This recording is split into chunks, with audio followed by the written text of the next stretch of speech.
Hier, j'ai fait une vidéo dans laquelle je vous parle du OH. Donc cette discipline le Rubik's Cube à une main, discipline qui m'a fait vivre des émotions extraordinaires depuis une bonne dizaine d'années. Voilà, et je vous explique un petit peu, je débriefe, on va dire, ces 7-8 dernières années, on va dire. Et je vous donne mon point de vue, mon ressenti, comment je vois les choses pour la suite, pour les prochains mois et les prochaines années. Voilà, donc cette vidéo dure 20 minutes, mais c'est une vidéo qui s'écoute plus qu'elle ne se regarde, donc si vous êtes intrigué, que vous voulez savoir un petit peu ce que je raconte dans cette vidéo, pour mieux comprendre pourquoi je vous explique ça maintenant, et pour peut-être mieux comprendre cette vidéo-là, je vous invite à aller la voir. Après, vous pouvez très bien mettre ça en fond, en x1,5 en termes de vitesse, et puis mettre ça en fond pendant que vous faites autre chose. Je pense que ça passe bien. Ok. Dans cette vidéo, globalement, j'explique que je suis plutôt pessimiste pour la suite. Peut-être à 75% pessimiste, 25% optimiste. Encore une fois, allez voir la vidéo si ça vous intrigue, si vous voulez plus de précision et de détails.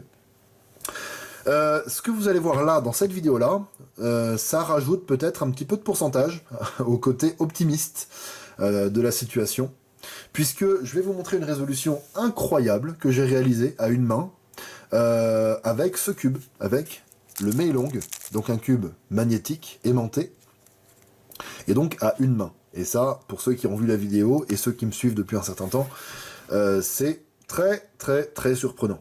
Donc, nous sommes le dimanche soir au championnat de France 2024 à Saverne. Le dimanche soir, c'est le deuxième jour de compétition, puisque la compétition se terminait le lundi.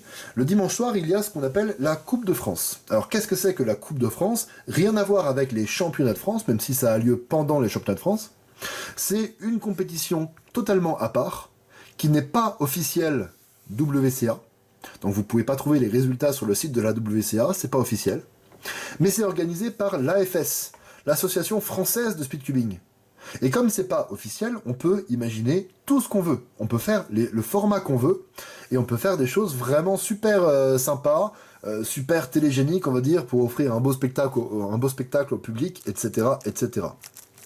Chaque année, c'est les organisateurs des championnats de France qui organisent ça. Alors, depuis quelques années, c'est un petit peu en collaboration avec Arthur Garcin, qui s'occupe de la Coupe de France, qui anime la Coupe de France, etc., etc. Donc, du coup, cette année, les organisateurs des championnats de France, j'en faisais partie, on a organisé ça. Mais comme je comptais y participer, je me suis un petit peu mis en retrait, on va dire, et je voulais pas, en fait, avoir des informations qui pouvaient m'apporter un réel avantage si j'y participais. Donc, je vais vous expliquer comment s'est déroulée la Coupe de France 2024, donc le dimanche soir à Saverne il y a quelques semaines, et surtout, je vais vous montrer la résolution dont je vous parle depuis quelques minutes. Le dimanche matin a eu lieu le premier tour de 3x3. Et alors là, c'était très simple. Les 20 meilleurs Français du premier tour de 3x3 se qualifiaient pour la Coupe de France qui avait lieu le dimanche soir. Le dimanche en fin d'après-midi, dimanche soir. J'ai réussi à faire partie des 20 meilleurs Français. Donc je me suis qualifié. Ça, c'était déjà une super nouvelle pour moi, parce que je voulais y participer. C'est d'ailleurs pour ça que je me suis mis un petit peu en retrait en termes d'organisation, alors que j'étais dans l'équipe d'organisation. Voilà. Donc, je participe à la Coupe de France. Comment s'est déroulée la Coupe de France? 3 étapes. Première étape, les 20 meilleurs Français s'affrontaient par poule de 5. Et alors là, vraiment, l'idée, c'était d'éliminer quasiment tout le monde en quelques minutes, pour ne garder que 4 compétiteurs. En gros, on a été un groupe de 5, et c'était une résolution, battle, le meilleur des 5 se qualifie. Donc moi j'étais dans un groupe, je sais plus exactement avec qui j'étais, mais voilà, je m'installe, les 4 autres de mon groupe s'installent, on fait une résolution et le meilleur se qualifie. Et honnêtement, j'ai fait une super résolution, j'ai fait un 7. J'ai fait un 7 et je pensais vraiment que ça pourrait suffire parce que j'avais pas eu un groupe extraordinaire. Je pense que j'ai eu de la chance. Sauf que derrière moi, il y avait Jules Desjardins qui a eu un énorme skip. Pile au bon moment, il a eu un énorme skip, et donc c'est lui qui s'est qualifié. Donc moi j'étais éliminé. Les 4 qualifiés étaient Abdelhak Kadour, Jules Desjardins, Juliette Sébastien et Alexandre Carlier. Donc c'était il n'y avait pas de grosse surprise jusque-là.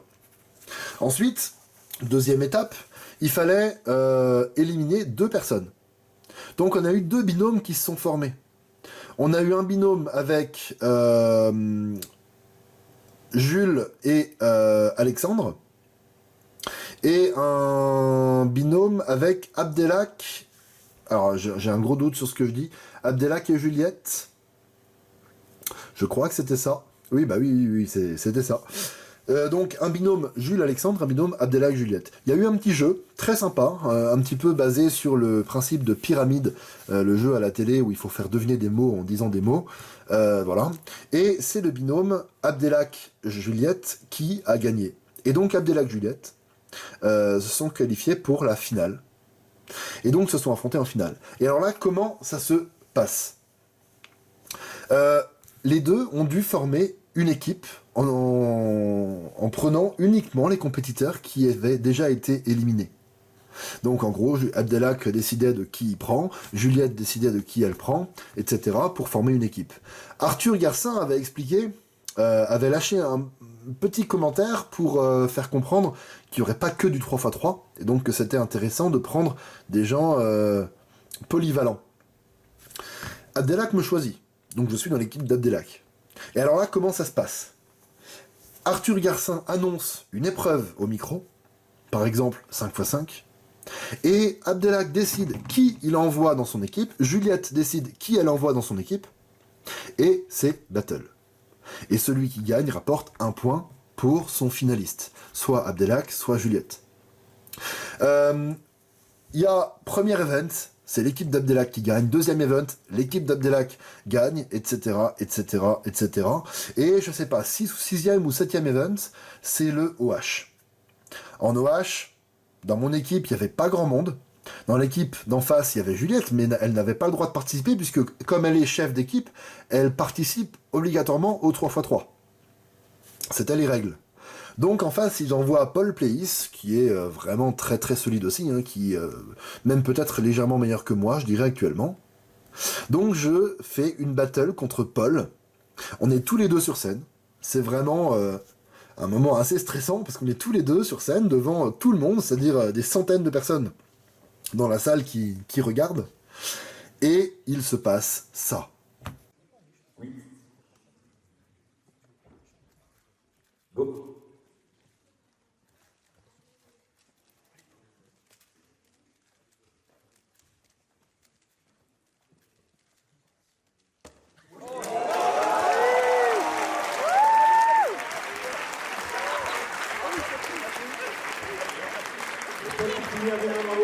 Je gagne la battle contre Paul Pléis, je rapporte un point à l'équipe d'Abdelhak en faisant un sub 10.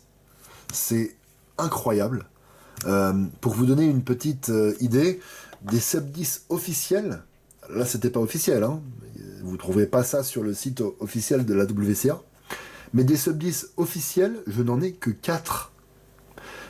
Et pour retrouver mes 4, il faut remonter en 2022 pour mon record actuel, et ensuite en 2018, puis en 2016. Donc ça donne un petit peu un aperçu d'à quel point je fais pas ça souvent, à quel point sub 10 c'est extraordinaire pour moi. Alors j'ai eu un énorme coup de chance, hein. Je crois de mémoire que c'était ça, Backsun plus U' ou U en AUF. Donc Backsun skip, un truc comme ça. Mais ça reste fou. Enfin, je trouve ça incroyable. Comme scénario, que ça tombe à ce moment-là, je trouve ça incroyable. Donc voilà, comme je vous le disais, ça rajoute un petit peu d'optimisme à mon discours de hier, puisque ce temps-là, je l'ai fait avec ce cube, avec le Meilong. Et ceux qui ont vu la vidéo que j'ai postée hier savent pourquoi j'insiste à fond sur le fait que ce soit avec ce cube-là en particulier que j'ai fait ce temps. Donc voilà, je rapporte un point à l'équipe d'Abdelhak. En plus, je voulais vraiment pas perdre parce que le scénario était incroyable et jusqu'à cette résolution, en fait, l'équipe d'Abdelhak n'avait perdu aucun point. Il y avait quelque chose comme 6 ou 7-0. Donc Abdelak avait vraiment très bien monté son équipe en prenant des compétiteurs qui sont bons dans plusieurs events. Là où Juliette a peut-être privilégié un petit peu plus le 3x3. Et donc je rapporte un point à l'équipe d'Abdelak et je participe à la victoire d'Abdelak qui a gagné la Coupe de France. Donc voilà, c'est incroyable, c'était un moment incroyable à vivre et j'ai hâte de voir finalement du coup ce que ça va donner pour moi, pour ce qui concerne le OH, euh, à mes prochaines compétitions. Voilà. C'est tout pour cette vidéo. Désolé si vous la trouvez un petit peu longue, mais je pense qu'il y avait un contexte à replacer. Puis voilà, ça fait pas de mal. Salut!